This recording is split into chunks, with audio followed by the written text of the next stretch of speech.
Hello and welcome back to our church school story times here at Lake Oswego United Church of Christ. If you don't already know me, my name is Katie Diaz and I am the Director of Faith Development here at LOUCC. Today I am going to tell you the story of the Good Samaritan.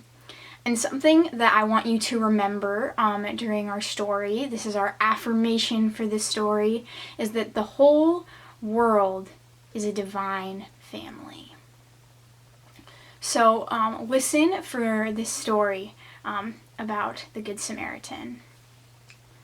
It was a hot day on the long, dusty road that connected the city near the river and the big city up on the mountain.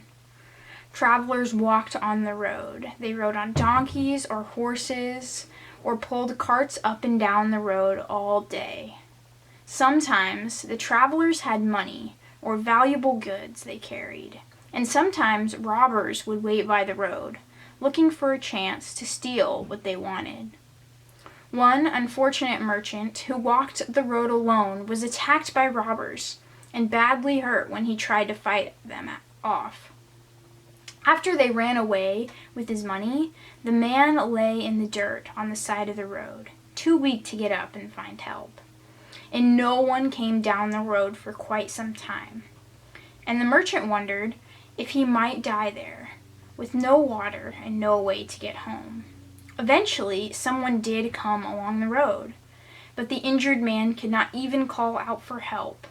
The traveler was a priest on his way to the temple in the big city, and he was thinking about the important things he needed to do and the important people he was going to see in the city. And then he noticed the man lying in the dirt. If the priest stopped, he would be late, and that wouldn't be good at all. There were many important people waiting for him in the city, and he had so many important things to do. There were other people traveling on the road who didn't have important things to do and would have time to stop, he was sure. The priest looked up and down the road to see if anyone was watching, and then he walked around the injured man quickly, hurrying on his way. As the priest had disappeared around a bend, another lone traveler came up the road. He carried a bunch of books under one arm and talked to himself as he strode along, kicking up dust. When he saw the injured man in the dirt, he paused briefly to consider what to do. He was a scholar who studied books and knew a great deal about scripture and the law. He knew nothing about healing. It wasn't his job to take care of dirty travelers, so the scholar continued on his way, clutching his books. As the sun beat down, a third traveler appeared, leading a donkey packed with market goods. He also was deep in thought when he reached the spot where the injured man lay in the dirt, gasping for breath. This traveler was far away from his home in Samaria, and his journey had been difficult. In this region, many people hated Samaritans, and he had not heard a kind word since leaving home. He was thinking about getting his business in the city done as quickly as possible when he realized the man at the side of the road was badly hurt and needed help. He grabbed his water bag and rushed to the injured merchant. After caring for his wounds and offering water, the Samaritan helped the man onto the donkey and took him back down the road to the closest inn. The Samaritan spent the night there and made sure the injured merchant was well cared for. When morning came, the Samaritan left, but not before leaving enough money with the innkeeper to cover the cost of the room and food. He also assured the surprised innkeeper that he would come back on the return journey to make sure there were no additional expenses. When the Samaritan told a city friend why he was more than a day late, the friend was bewildered. How do you know he wasn't one of those people who hate Samaritans?